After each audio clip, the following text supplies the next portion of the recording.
Panama, but no one really believed it. "Can't they give us any idea?" she asked.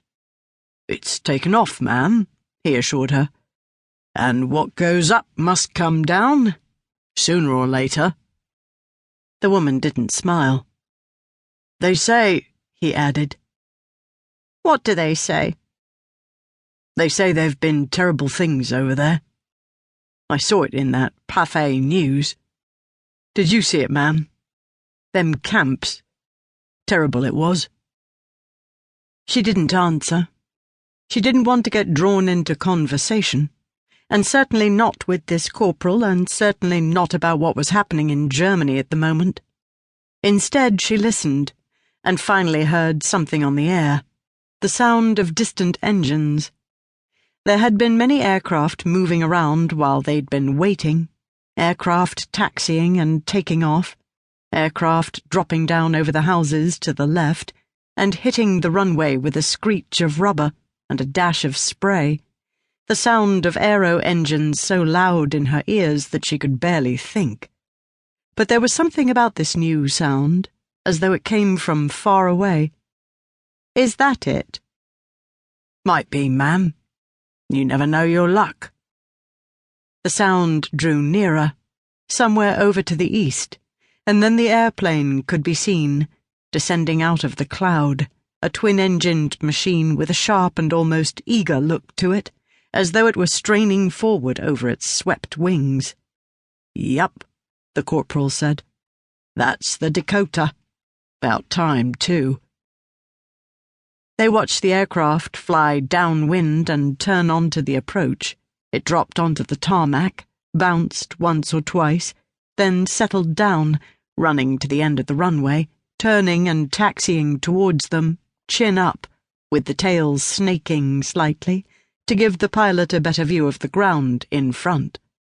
An aircraft man performed ritual semaphore with what looked like table tennis bats, and the engines stuttered into silence. There was a pause before the fuselage door opened, and passengers began to climb down onto the tarmac. "It's a lady, isn't it?" the corporal asked. "The one you're waiting for, I mean."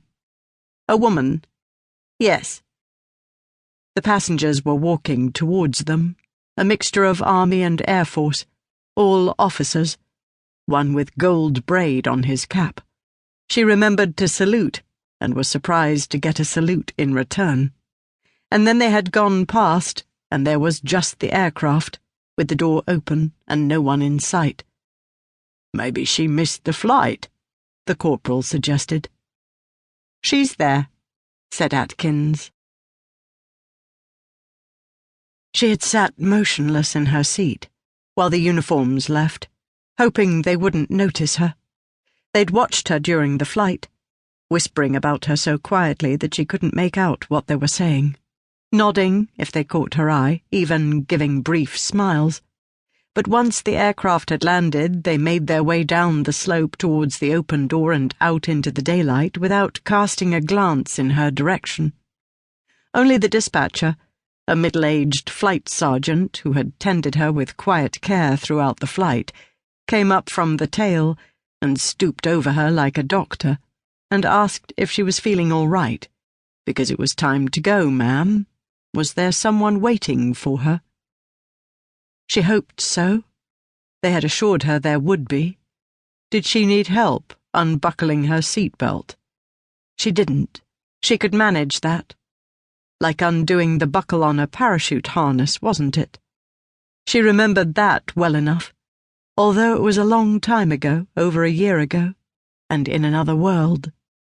She attempted a smile as she left her seat, carrying the suitcase they had given her at the Red Cross. It contained all she owned, which was a change of clothing and some washing things. Washing things were the wonder. A toothbrush, a tin of toothpaste, a bar of soap that smelled of carbolic sitting almost untouched in a metal box, a flannel, and a tube of lipstick. Treasures worth 10-20 times their weight in food. Pulling her beret down over what was left of her hair, she cautiously made her way down the slope of the fuselage towards the rectangle of daylight.